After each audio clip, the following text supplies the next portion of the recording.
अब तो अनिरुद्धाचार्य जी महाराज आ गए, जोरदार तालियों से स्वागत करिए उनका। महाराज जी, सबसे पहले आपका बहुत स्वागत है रिपब्लिक भारत के मंच पर, और आपके चरणों में मेरा कोटि कोटि प्रणाम। धन्यवाद, खुश रहिए। इसी अंदाज में आपका सब कहीं ना कहीं नतमस्तक होते हैं आपके, मैं भी उसी अंदाज में शुरुआत करना चाह रही हूँ। कुंभ मेला आयोजित हो रहा है, उसी परिप्रेक्ष्य में हमने ये सम्मेलन रखा है, और इस बार कुंभ मेले में सनातनियों की ऊर्जा खूब जमकर अभी से ही दिख रही है। 13 तारीख से शुरू होना है, लेकिन ऊर्जा दिख रही है अभी से। तो ये एक तरह से कहें कि सनातन का नया दौर इस बार 2025 में इस महाकुंभ के साथ शुरू हो रहा है। एक नई शुरुआत है ये, और इस कुंभ में सबसे ज़्यादा युवा जुड़ेंगे। तैयारियां सरकार के द्वारा बहुत सराहनीय हैं, बहुत अच्छी हैं। लेकिन ये जो कुंभ है ना, कहते हैं कि समुद्र मंथन में जब अमृत की कुछ बूंदें गिरी तो 4 जगह पर गिरी, उनमें से एक प्रयागराज है। लेकिन अमृत की बूंद गिरी, उसके पहले भी कुछ निकला था समुद्र मंथन से।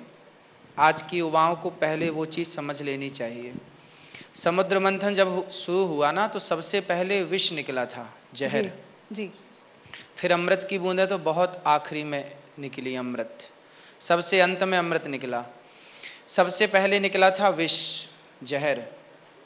तो अमृत तक पहुंचने के लिए पहले विष का घूंट पीना पड़ता है, विष का प्याला पीना पड़ता है। इसका तात्पर्य यही है कि आज की युवाओं को इस चीज से समझना ये है कि यदि हमें अमृत तक पहुंचना है, मीन्स सफलताओं तक पहुंचना है, तो पहले असफलताओं का भी हमें जहर पीना पड़ सकता है। उसके लिए तैयार रहिएगा, क्योंकि असफलता के बिना सफलता का कोई आनंद नहीं है जी। तो कुंभ ये बताता है कि जीवन में अमृत की डुबकी तो लगाने कुंभ में आए, लेकिन इसके पहले यदि आपने जीवन में चुनौतियां आई, आपके जीवन में कष्ट आया, आलोचनाएं आई, तो उसका डट के सामना करिएगा, हारिएगा मत। क्योंकि यदि विष है तो अमृत भी होगा। आप जिक्र कर रहे हैं कि विष है तो अमृत भी होगा, आलोचनाओं का भी आपने जिक्र किया।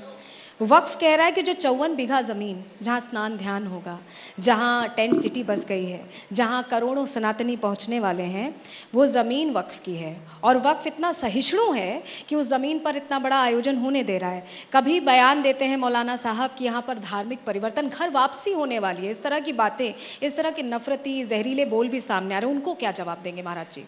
हम पर इतना ही उपकार करो कि हम पर कोई उपकार मत करो।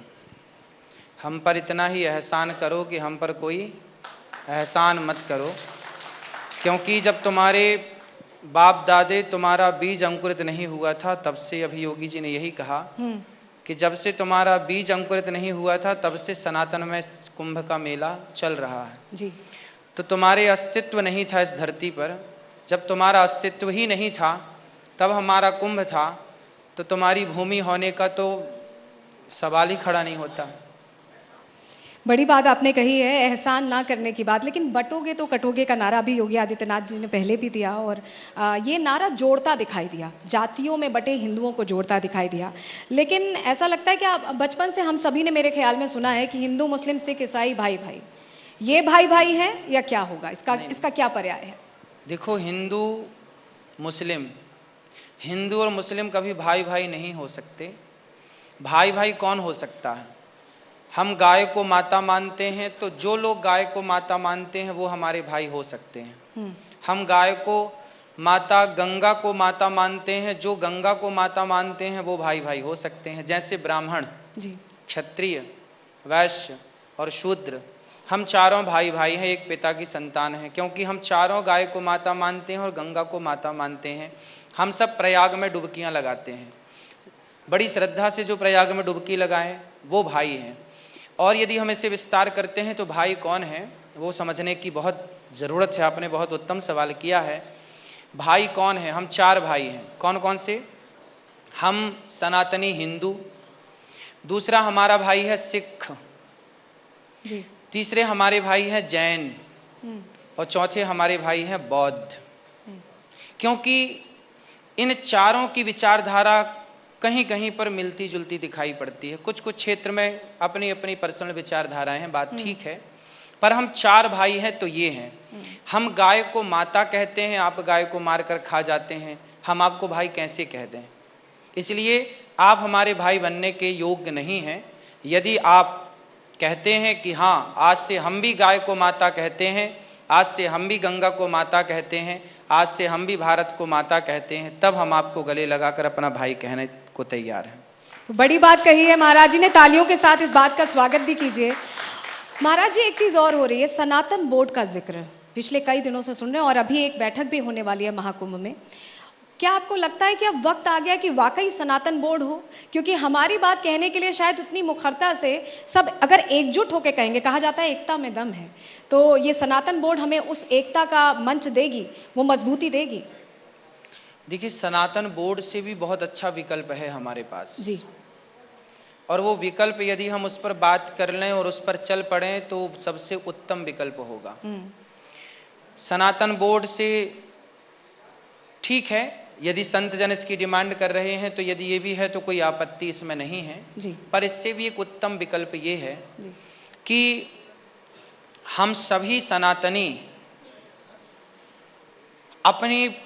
अपनी शक्ति को मजबूत करें, अपने को मजबूत करें। जैसे मैंने हमेशा एक बात कही है कि देखो, थोड़ी देर के लिए सोचिए, जैसे हम चाहते हैं ना कि सनातन राष्ट्र होना चाहिए, हिंदू राष्ट्र होना चाहिए। जी। सनातन राष्ट्र क्यों होना चाहिए, इसका भी एक कारण मैं आपको बताऊं। बहुत सारे देश हैं जो मुस्लिम देश हैं, क्रिश्चियन देश हैं। यदि बहुत सारे क्रिश्चियन और मुस्लिम देश हो सकते हैं तो एक देश सनातनी देश क्यों नहीं हो सकता, पहला। दूसरा, यदि ये सनातन देश नहीं बना, सनातन राष्ट्र नहीं बना, थोड़ी देर के लिए सोच लीजिए कि यदि इस देश में मुसलमानों की संख्या अधिक हो गई जी। और यदि ये हिंदू राष्ट्र ना होकर, सनातन राष्ट्र ना होकर मुस्लिम राष्ट्र हो गया, तो फिर मेरा सवाल खड़ा होगा कि क्या इस देश में फिर हिंदू रह पाएंगे? क्या इस देश में फिर बौद्ध रह पाएंगे? क्या इस देश में फिर हमारे सिख भाई रह पाएंगे? और क्या इस देश में जैन रह पाएंगे? इसलिए हमने कहा कि चार भाई हो, चारों मिल, सनातन मतलब चारों जी, चारों को मिलके खड़ा होना पड़ेगा। और अपनी बेटी को झांसी की रानी और अपने बेटे को शिवाजी यदि आपने बना दिया, और जैसे हमारे अर्जुन को भगवान ने गीता सुनाई, पर गीता सुनाने के बाद भी युद्ध टला नहीं, गांडीव तो उठाना ही पड़ा। तो आपके बच्चों को गीता भी सिखाइए और गांडीव चलाना भी सिखाइए। यदि गीता और गांडीव का कॉम्बिनेशन आपने खड़ा कर दिया तो फिर ये देश अमर हो जाएगा। अमर मीन्स कभी इस देश में कभी फिर कोई मुगल, कोई अंग्रेज कभी आंख उठाने की चेष्टा ना करेंगे। हमको संगठित, जहां सुमति तहां संपत्ति नाना जी, जहां सुमति तहां संपत्ति नाना, जहां कुमति तहां विपत्ति निदाना। यदि झाड़ू तिनकों से बनती है ना तो संगठित होती है तो झाड़ू लगा के कचरे को साफ कर देती है, और यदि वो खुद बिखर गई, तिनकों से तिनका बिखर गया तो खुद कचरा हो जाती है। जी। हम सनातनियों में सबसे बड़ा दुर्भाग्य ये हुआ कि हम जातियों पे बिखर गए। जैसे अभी थोड़ी देर पहले भैया ने सवाल किया कि क्या जातीय जनगणना होनी चाहिए? बिल्कुल जातीय जनगणना की जरूरत नहीं है। जनगणना कैसी होनी चाहिए? इस देश में ये पता लगाओ कि सनातनी कितने हैं, मुस्लिम कितने हैं, अन्य कितने हैं। ये पता लगाने की जरूरत नहीं है कि ब्राह्मण, क्षत्रिय, वैश्य, शूद्र कितने हैं। हम तो चारों एक बाप की संतान हैं, हमें अलग अलग बांटने की क्या जरूरत है। हम तो चारों संगठित रहते हैं। नेताओं को पता लग जाए कि ये ब्राह्मण इतने, क्षत्रिय इतने, वैश्य इतने, तो वो राजनीति चालू कर लेते हैं। इसलिए सनातन कितने हैं, सनातनी कितने हैं, ये पता लगाओ। मुसलमान कितने हैं इस देश में, ये पता लगाओ। जातीय जनगणना नहीं होनी चाहिए। जातीय जनगणना नहीं होनी चाहिए। महाराज जी, एक सवाल मेरा ये भी है, हिंदू धर्म को लेकर कई तरह की चीजें कही जाती हैं, अमूमन आप भी देखते होंगे, वीडियोज आते हैं बाकायदा कि प्रासंगिक नहीं है, आज के दौर में कैसे प्रासंगिक है। जरा उनको भी मैं चाहूंगी कि आप इस मंच से जवाब। प्रासंगिक नहीं लगा आपको? क्या प्रासंगिक नहीं लगा, बताइए। नहीं, लोग ये कहते हैं जनरली ना कि ये कैसे होगा, मोह माया छोड़ने की बात होती है। नहीं, मोह माया तो छोड़ना ही पड़ता है। अभी हमारे टाटा जी चले गए तो क्या लेके चले गए? तो छोड़ना तो सबके बाप को पड़ा और तुम्हें भी छोड़ना पड़ेगा जी। तो ये तो माया है, छोड़ना ही पड़ेगा। लेकिन जब तक है तो व्यवस्थाओं के लिए स्वीकार करना पड़ता है। काम करिए, खूब पैसा कमाइए, पर उस पैसे से आ- मोह न रखिए, ये जी। कहने के तात्पर्य। आप ये हमेशा कहते हैं कि पैसा खूब कमाइए और ये बहुत अच्छी बात है, आगे बढ़ने की प्रेरणा आप देने की कोशिश करते हैं। लेकिन ज़रा हम ये समझना चाहेंगे कि जैसे पहले जो ऋषि मुनि होते थे वो कहते थे कि आप भगवान को खुद को समर्पित कर दीजिए। अब समर्पण का नया तरीका है, अब लोगों के बीच आप जाते हैं, लोगों के में अलग जगाने की कोशिश करते हैं, जो धूमिल पड़ गई थी रोशनी उसमें चमक लाने की कोशिश करते हैं। तो ये जो समय के साथ बदलाव आया है, ये कितना अच्छा आप मानते हैं और क्या आज की ज़रूरत के हिसाब से ये बदलाव आया है? देखिए, बदलाव तो आना ही चाहिए। समर्पण का मतलब क्या है? समर्पण की प्रतिमूर्ति यदि किसी को कहा जाए तो समर्पण की प्रतिमूर्ति होती है स्त्री। जी। स्त्री के भीतर जितना समर्पण होता है, इतना समर्पण किसी के भीतर नहीं होता। स्त्री जब विवाह होता है ना, तो वह अपना नाम छोड़ देती है, अपना जाति, अपना गोत्र छोड़ देती है और पति के नाम, पति की जाति, पति के गोत्र से जानी और पहचानी जाती है। ये समर्पण है कि अपनी जाति का विलय कर दिया, समाप्त कर दिया। जी। ये समर्पण है। उसी तरह एक भक्त अपने आप को जब समर्पित करता है तो भगवान कहते हैं कि सन्मुख हों ही जीव मोहि जबहि, तो जन्म कोटि अघ नासहि तबहि, सर्वधर्मान परित्यज्य मामेकम शरणम व्रज, अहम त्वा सर्व पापेभ्यो मोक्षयिष्यामि मा शुचः। तो भगवान कहते हैं गीता के 18वें अध्याय के 66वें श्लोक में जी। कि अर्जुन, शरणागति जरूरी है। देखो, जब तक समर्पण नहीं होगा, जी। समर्पण किया ही नहीं, शरणागति हुई नहीं, तो फिर भगवान स्वीकार कैसे करेंगे? अर्जुन ने समर्पण किया, सुग्रीव ने समर्पण किया, विभीषण ने जब तक समर्पण नहीं किया कैसे, कहां काम बना? तो भगवान के चरणों में तो आत्मसमर्पण करना पड़ेगा। द्रौपदी ने जब सबको बुलाया, अर्जुन आओ, भीम आओ, नकुल सहदेव आओ, जब दुशासन चीर खींच रहा था, सबको तो बुलाया, पर आखिरी में समर्पण कहां किया? कृष्ण में। और जब किया तो भगवान आए। तो समर्पण भगवान में ही हो और किसी में क्यों हो?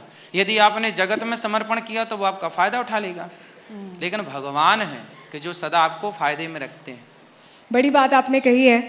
जब लोग आपको बुलाते हैं गुरुजी, बहुत सारे पॉडकास्ट मैंने देखे, इंटरव्यूज़ मैंने देखे, तो कोशिश ये करते हैं कुछ वायरल निकलवा लें या कुछ ऐसा बोलें, आपको भड़काने की बड़ी कोशिश होती है, क्योंकि आप बहुत अलग अंदाज में, चुटीले अंदाज में अपनी कथाओं में भी जवाब देते हैं लोगों को।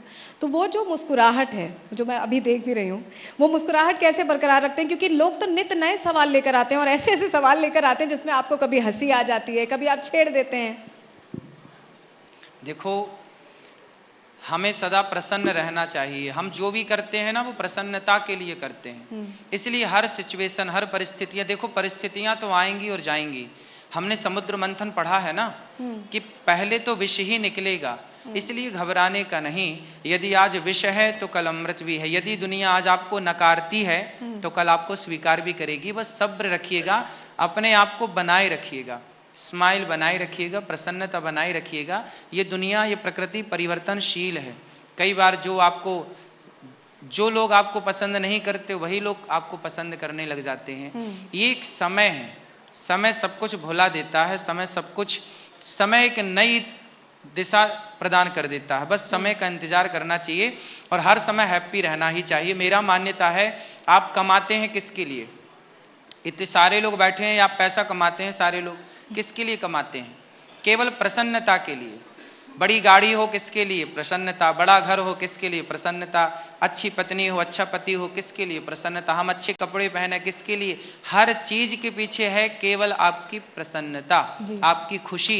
तो खुशी ही जब मायने रखती है तो क्यों ना खुशी ही रह जाए, क्योंकि उस खुशी में कोई पैसे तो खर्च होने नहीं है। इसलिए अपनी होठों पे सदा मुस्कान बना के रखनी ही चाहिए, सदा हैप्पी रहना चाहिए। और यही अंदाज लोगों को आपका पसंद भी खूब आता है और इसीलिए आप वायरल बाबा भी कहे जाते हैं। देखिए, रिसर्च करके मुझे पता चला महाराज जी आपके बारे में कि आपने बहुत लंबा सफ़र तय किया है। आपने शुरुआत से ही, बचपन में ही आपका इंक्लिनेशन था अध्यात्म की तरफ। आप ट्रक कंडक्टर भी रहे हैं, ये भी मुझे पता चला। किसको किसको पता है कि महाराज जी ट्रक कंडक्टर भी रहे हैं? यहाँ पर पता है, एक दो लोगों को पता है। देखिए, लेकिन आज सबको हम रिपब्लिक भारत के मंच से बता रहे हैं कि आध्यात्म का रास्ता इतना आसान नहीं होता है। महाराज जी बताएंगे कैसे ये सफर तय किया, क्या झुकाव शुरू से था, तो धीरे धीरे करके संघर्ष करके यहाँ तक आए। बचपन में हमारी शुरुआत हुई, जब हम होश संभाले तो हम सबसे पहले भिक्षा मांगने जाया करते थे गांव में जी। और गांव में जाकर के सबसे हम भिक्षा मांग करके लाया करते थे। तो भिक्षा मांगने से शुरुआत हुई। जब भिक्षा मांग कर लाते तो वही प्रसाद माँ बना करके और दिया करती थीं। तो शुरुआत जीवन की हुई भिक्षा मांगने से, और उसके बाद भाव यही था कि समाज की सेवा करें। और आज भगवान की कृपा से वृंदावन में गौरी गोपाल रसोई चलती है, जहां नित्य प्रति 30,000 लोग नित्य प्रसाद पाते हैं पर डे निःशुल्क। जी 290 वृद्ध माताएं रहती हैं और 150 विद्यार्थी गौरी गोपाल गुरुकुल में पढ़ते हैं। जी। ये सारी सेवाएं भगवान ने ये जिम्मेदारी दी और वो जिम्मेदारी पूरी करने की शक्ति वही दे रहे हैं। तो शुरुआत भीख मांगने से हुई, सदा नीति और नियत सही थी और नीति और नियत सही है, तो भगवान ने उसका फल ये दिया कि सेवा से जोड़ दिया। सेवा से आपने, क्योंकि गौरी गोपाल आश्रम का आपने जिक्र किया है, उससे जुड़ा भी मेरा एक सवाल है आपसे। आजकल देखते हैं रिश्तों में मोह भंग बहुत आसानी से हो जाता है। माता से मोह भंग, जिसने पाल पोस कर इतना बड़ा किया, इतनी सारी माताएं आपके यहाँ रहती हैं, आप उनके बेटे बन के उनकी सेवा करते हैं, बच्चों के लिए तमाम चीज़ें करना। रिश्तों में बहुत खोखलापन आ गया, कुछ समय चलते हैं और छूट जाते हैं। ऐसे मोह भंग होने के लिए मतलब कहीं ना कहीं भागती दौड़ती जिंदगी क्या आप इसके लिए जिम्मेदार बनाते हैं, और क्या संदेश देना चाहेंगे उन लोगों को? देखो, मोह भंग नहीं हुआ है लोगों का, लोग अज्ञान की तरफ बढ़ गए हैं, लोग गलत दिशा की तरफ चले गए हैं। आज खाओ पियो मौज करो की भावनाएं मन में समा चुकी हैं। आजकल लोग केवल विलासी हो चुके हैं, उन्हें अपने धर्म से मतलब नहीं।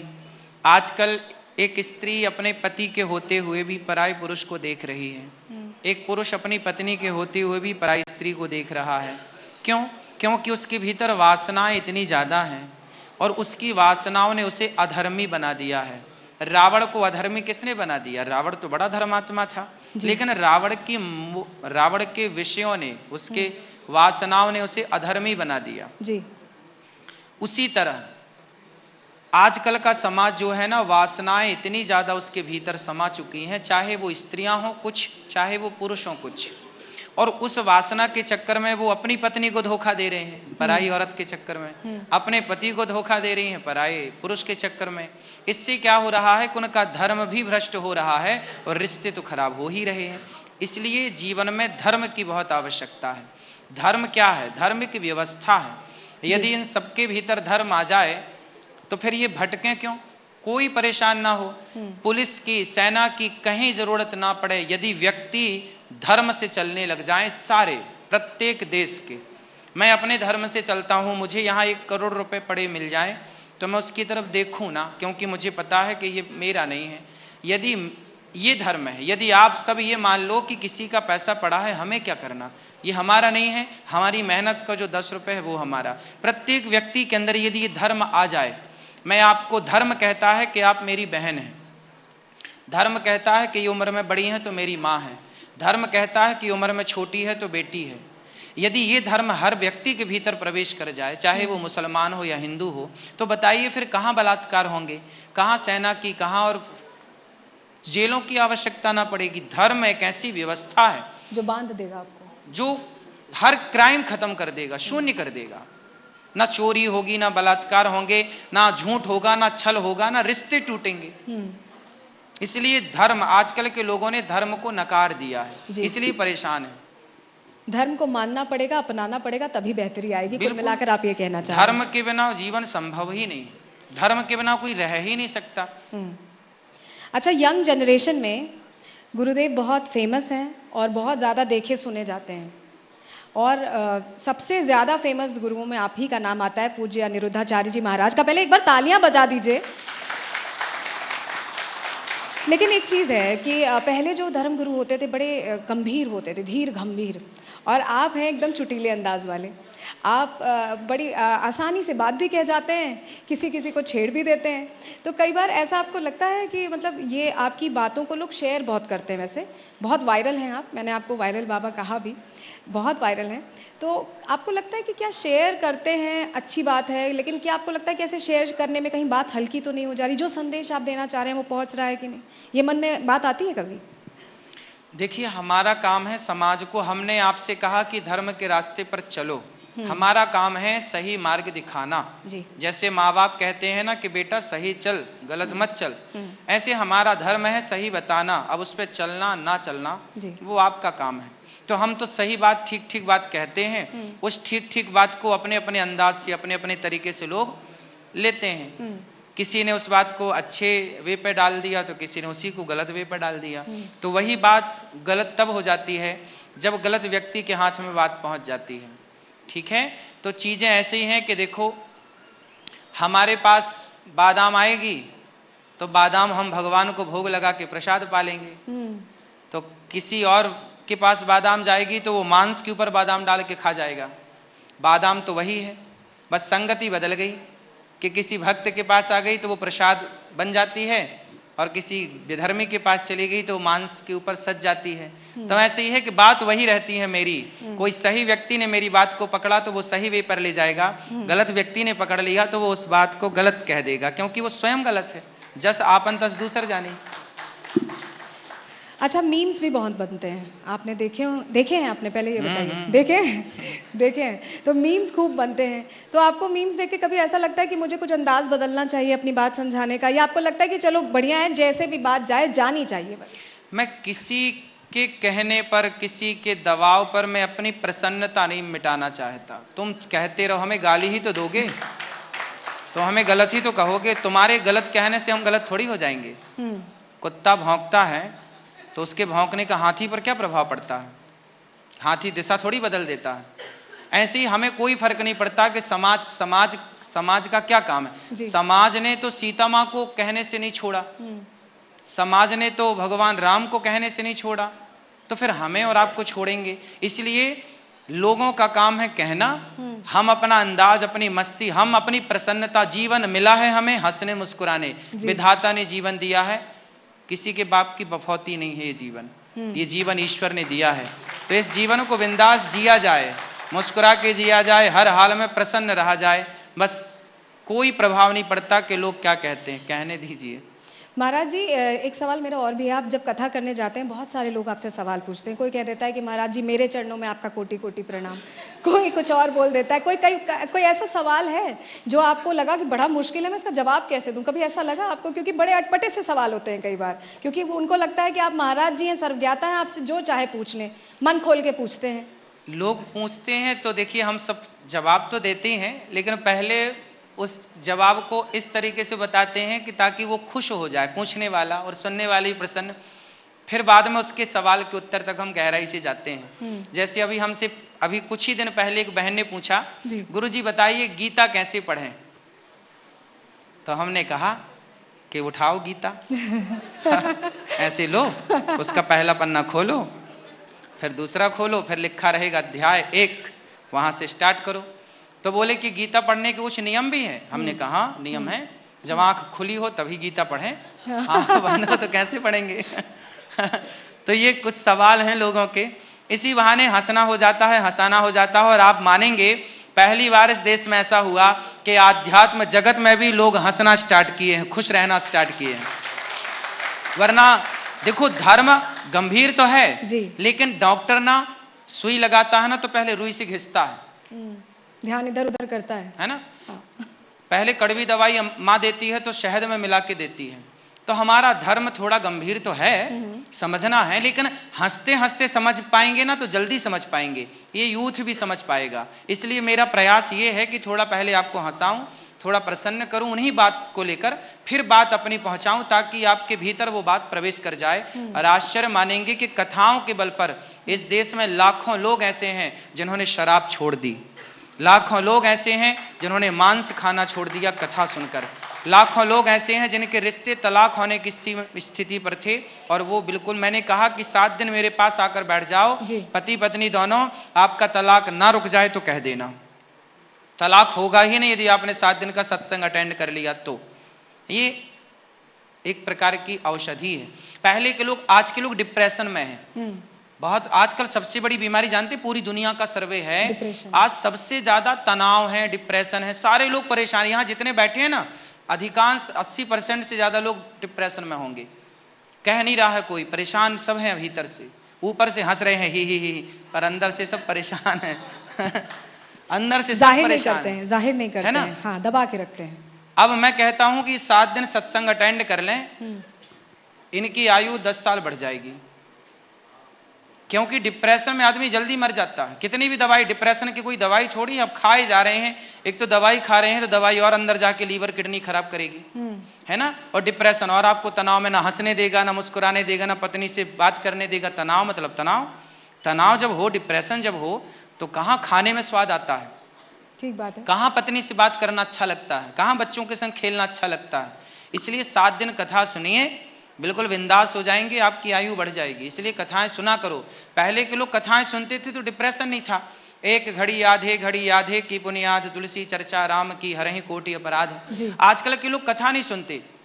आजकल के लोग जुआ ऐप डाउनलोड, आजकल बॉलीवुड ना हमारे देश को जितनी क्षति मुगलों ने पहुंचाई 500 साल में, अंग्रेजों ने पहुंचाई 200 साल तक, अंग्रेजों ने और मुगलों ने भारत को जितना नुकसान पहुंचाया, उससे ज्यादा नुकसान 70-80 साल में बॉलीवुड ने पहुंचा दिया। क्या नुकसान पहुंचा दिया? देखो आजकल कितने नौजवान लड़के जुआ खेल के बर्बाद हो गए। अभी मेरे साथ एक कैमरे वाला भाई था, वो ना जुआ खेलने लग गया। 9 लाख रुपए जुआ ऐप होते ना, ऑनलाइन ऐप, उससे हार गया। गरीब बाप था बेचारा, एक ही खेत था, खेत बेच दिया उसके कर्जा चुकाने के लिए। बेटे ने कमाया कुछ नहीं, जुआ खेल के। ऐसे लाखों बच्चे हैं इस देश में जो जुआ के ऐप के द्वारा जुआ खेल खेल के बर्बाद हो गए। और ये जुआ का प्रचार कौन कर रहा है? जंगली रमी डाउनलोड कौन करा रहा है? बॉलीवुड, है ना। तो बॉलीवुड के लोगों को भी आपको बुला के बिठा के पूछना चाहिए, क्यों भाई घर में दाल रोटी ठीक नहीं चल रही है क्या, जो गलत चीजों का प्रचार किए जा रहे हो? तो आप लोगों को बिठाना चाहिए और सही चीजों का प्रचार हो इस देश में। हम तो सरकारों से भी कहते हैं कि सरकार भी बैन लगाए ना इन चीजों में। आप सब बताइए, बुद्धिजीवी हैं, बताइए आज हमारे देश का यूथ जुआ खेल के बिगड़ रहा है कि नहीं? ये बात सही है कि गलत है? बताइए, जल्दी से बताइए। कितने लोग मानते हैं कि सही बिगड़ रहे हैं बच्चे?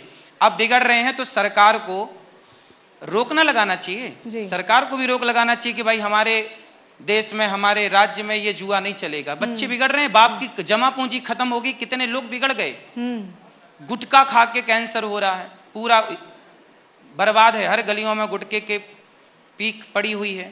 तो क्यों बने, क्यों बिके? ये सब चीजें बंद होनी चाहिए।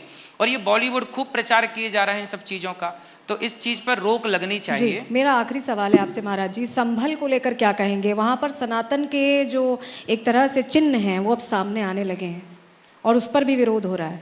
कौन कर रहा है विरोध? तमाम लोग कर रहे हैं। जियाउर रहमान बर्क साहब हैं, वो तो उनके ऊपर केस ही दर्ज हो गया। पत्थरबाजी हुई सर्वे के दौरान, जब सर्वे हो रहा था उस दौरान पत्थरबाजी हुई, और उसके बाद बावड़ी निकल आई, उसके बाद कुआं निकल आया, उसके बाद भगवान का मंदिर निकल आया, और निकलता ही जा रहा है।